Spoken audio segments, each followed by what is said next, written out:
พี่น้องวันที่12มกราคม2569ครบรอบวันเกิดน้องเพชรน้องพลอย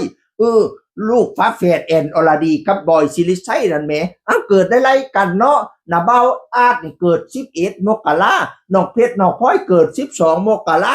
มาเกิดไรกันคักแท้แม่แอนยายแตน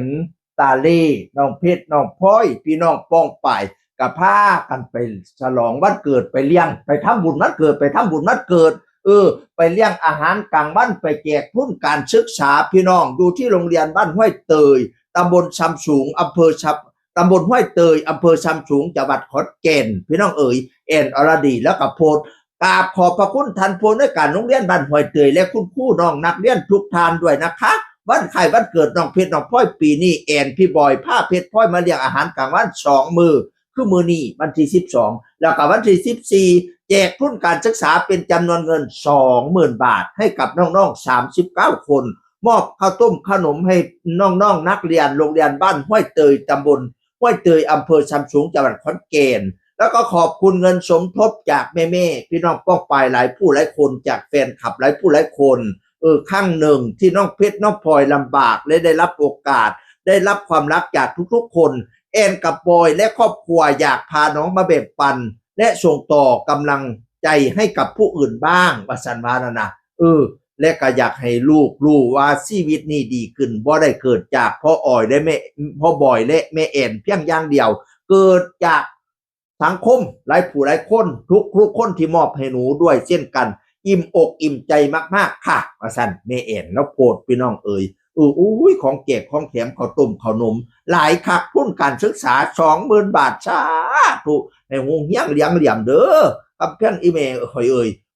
แม่แตนก็มาโพดน้องพีน้องเพชรน้องพลอย3 ขวบครบรอบ3 ขวบแล้วพี่น้องแล้วนะคะขอมอบทุนการศึกษาให้พี่ๆนะคะว่าซั่นว่าแม่แตนว่าแม่แตนว่าพี่น้อง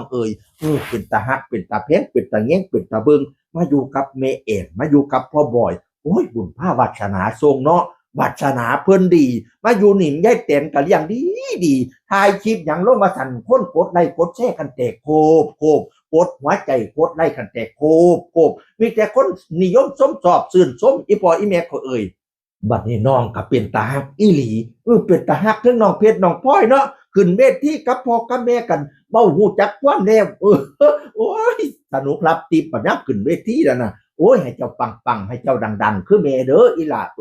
ให้ดังคือพ่อเด้ออีหล่าให้ได้เป็นศิลปินโด่งดังเป็นหมอลำโด่งดังเป็นซุปเปอร์สตาร์เด้อตอนเด็กน้อยก็ฮู้จักความเด็กดีเป็นสีแก่ชาติเด็กสะอาดต้องปราศจากขี้มูกและขี้ตาเด็กในวันนี้คือผู้ใหญ่ในวันหน้าผู้ใหญ่ในวันหน้าพ่อกันปาดซ่าบ้านใครบ้านมันให้เป็นเด็กดีของคุณครูเป็นผู้น่ารักของคุณพ่อคุณแม่อย่าโยกเก้าอี้อย่าหนีโรงเรียนอย่าเขียนช็อกเล่นตั้งใจเรียนนะน้องเพชรน้องพลอยนะหลานของหน้าบ่าวอาร์ตลูกของแม่แอนลูกของพ่อบอยหลานของยายเต็นของย่าเต็นพี่น้องนั่นละมาอยู่ถึกมองมาอยู่ถึกปองแล้วอีหล่าให้เจริญไปนาตั้งใจเป็นคนหูผู้ดีมิแต่สิปังมิแต่สิดังไปนาเด้อให้ตกค่ำตกคุ้นเพิ่มพูนไพศาลเด้ออีหล่าทั้ง2 คนเสียงคนเก่าเบาสู่ฟังสวัสดีครับสวัสดีครับ